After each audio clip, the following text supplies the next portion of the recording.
puesto el ejemplo ahora, ¿no?, que efectivamente es imposible, o poco menos que imposible, que tenga ningún tipo de afección al medio ambiente. Entonces, pues claro, en el momento en que empecemos a separar las cosas y a decir, bueno, en fin, esto sí que tiene un riesgo, pero en cambio esto otro no tiene ningún riesgo y debería salir de este anexo 3 o debería tener un régimen absolutamente distinto, pues evidentemente pues se van a quedar en muchísimas menos. Yo, según unos cálculos estimativos míos, personales, de los cuales me puedo equivocar el 100%, pero vamos, no estimo que vaya más allá de 1.500 empresas en Castilla y León, 2.000 todo lo más, ¿no? Y fundamentalmente porque hay un tema que aún desconozco, y es que no sé cuántas instalaciones de depuración de aguas residuales tienen permisos de vertida a cauces públicos, ¿no? No lo sé. Eso es un dato que me falta y el día que lo sepa pues afinaré un poquito más. Pero vamos, están inventariados muchos otros y vamos, y mi cálculo es que realmente empresas que efectivamente puedan tener un riesgo que digamos, merece la pena hacer aquí una evaluación de riesgos, pues estamos hablando de 1.500 o poco más. Sobre estas listas hay que decir que también a propuesta de las comunidades autónomas el Ministerio está trabajando en perfilarla. O sea, y no sé exactamente cuándo rematará este trabajo, pero bueno, no creo que tarde demasiado. Bueno, el daño medioambiental lo define la ley y el reglamento en daños a especies silvestres y hábitats, daños a las aguas, daños a la ribera del mar, a las rías y daños al suelo. Estos serían los daños que están afectados por esta ley. La caducidad es de 30 años, pero... perdón.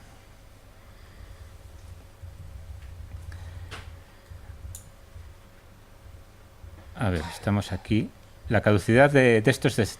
pero también hay que tener en cuenta que hay daños que son excluidos. Los daños causados a particulares, los derivados de un conflicto armado, en fin, otra serie de cosas. Y después que puedan tener interés desde el punto de vista, vamos, que estos son los lógicos y los naturales que te puedes encontrar en una ley de este tipo.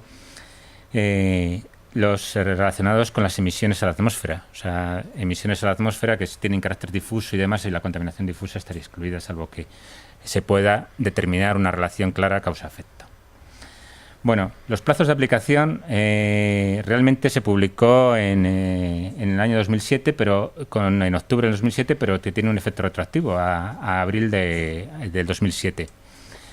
Pero realmente te está poniendo un plazo transitorio en la propia ley, o sea, y es que dice que a partir del 30 de abril de 2010, no dice antes del 30 de abril, dice a partir del 30 de abril de 2010, que es distinto, se publicarán progresivamente las órdenes ministeriales para fijar las garantías financieras, para determinar la fórmula, los sistemas en las que se aprobarán los modelos de informe de riesgos medioambientales tipo, las tablas de baremos o las guías metodológicas correspondientes a los sectores correspondientes y para la realización de los análisis de riesgos. O sea, que todo esto se tiene que aprobar en una orden ministerial, que mientras que no salga esta orden ministerial no hay nada que hacer.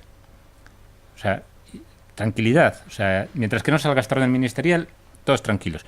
Ahora, tranquilos personalmente. Tranquilos personalmente, o sea, individualmente como empresa. Lo que no puede estar es tranquilo el sector. O sea, porque el sector es el que se tiene que estar moviendo. Es sectorialmente como hay que moverse. Hay muchos sectores que ya se han movido. Vamos, supongo que vosotros lo sabréis y lo comentaréis. Hay muchos sectores que se están moviendo y ya están haciendo sus MIRAT. Otros están haciendo sus tablas de baremos, otros sus guías metodológicas en función del sector, de las características y demás. Pero hay sectores que todavía no han movido un dedo. Y es esencial que lo muevan, porque como no lo muevan les va a pillar el toro. O sea, porque claro, si no lo hacen ellos, alguien les va a obligar a hacerlo. Y entonces va a resultar mucho más caro para una empresa el decir, yo me tengo que hacer mi propio análisis de riesgo medioambiental, que no cogerme mi tabla de baremos que me la ha hecho el sector, la aplico a mi empresa y bueno, lo soluciono en 2 minutos. O sea, que es muy importante que el movimiento ahora sea a nivel sectorial, no a nivel individual, ¿vale? Bueno, pasando un poco por encima para simplemente pues que sepáis lo que nos va a tocar hacer en el futuro. Bueno, aparte de cuestiones de tipo general, administrativo y tal, que bueno, pues esto nos enteramos dentro de la administración, pero fuera yo creo que no interesa a nadie. Yo creo que lo realmente esencial de cara al ciudadano y de cara al empresario es que, bueno, la Junta de Castilla y León en su momento pues nos presentarán los análisis de riesgos sectoriales hechos de acuerdo con los modelos de informe medioambientales tipo, los MIRAT, con las tablas de baremos, las guías metodológicas, Y nosotros los tendremos que aprobar y al mismo tiempo tendremos, de acuerdo con los criterios que después comentaré, establecer las garantías financieras, establecer todas las cuestiones. Entonces, bueno, pues somos nosotros el elemento de referencia cuando haya que aplicar todo esto, pero después de que salgan las órdenes ministeriales, no antes. Bueno, a todos los operadores les corresponde, y esto sí que es importante que se sepa, comunicar de forma inmediata cualquier incidente. Y esto es una cuestión que sanciona mucho la ley, o sea que, porque claro, muchas veces ocurre que el hecho de no comunicar de forma inmediata un accidente, pues el accidente multiplica sus efectos, ¿no? Entonces es necesario adoptar medidas y comunicar inmediatamente, o sea, esto es importantísimo. Es preferible, o sea, es mucho mejor comunicarlo que no comunicarlo, porque el hecho de no comunicarlo te lleva a la sanción, te lleva a que irremediablemente yo voy a tener que repararlo, voy a tener que poner el dinero, tenga seguro o no tenga seguro. O sea que vamos, ya con esta ley en la mano, desde luego el operador no se va a escapar. No se va a escapar. De tal manera que interesa comunicar de forma inmediata.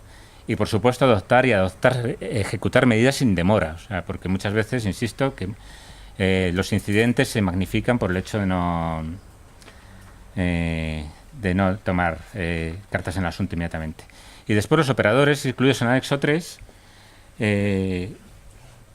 y con el resto de los operadores, cuando ocurra dolo, culpa o negligencia, deben adoptar medidas provisionales, recopilar toda la información necesaria para adoptar las medidas, determinar la significatividad del daño que se ha desarrollado, desarrollar el proyecto de reparación, determinar las medidas reparadoras y demás, y todo esto plasmado en un proyecto técnico que efectivamente determine qué es lo que voy a hacer. Ejecutar el proyecto y, por supuesto, elaborar un informe final que determine qué es lo que hemos hecho y que... Bueno, para la determinación de la garantía financiera que comentaba antes, decía que eso es una cuestión, es un aspecto que nos va a corresponder a nosotros.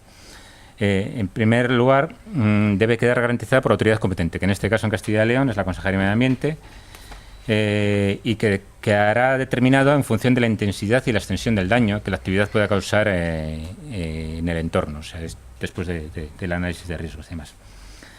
Deberá justificar la cuantía que se determine utilizando el método que reglamentariamente se determine. Ya está determinado, ¿no? Ya hay un reglamento que determina cómo hay que hacerlo.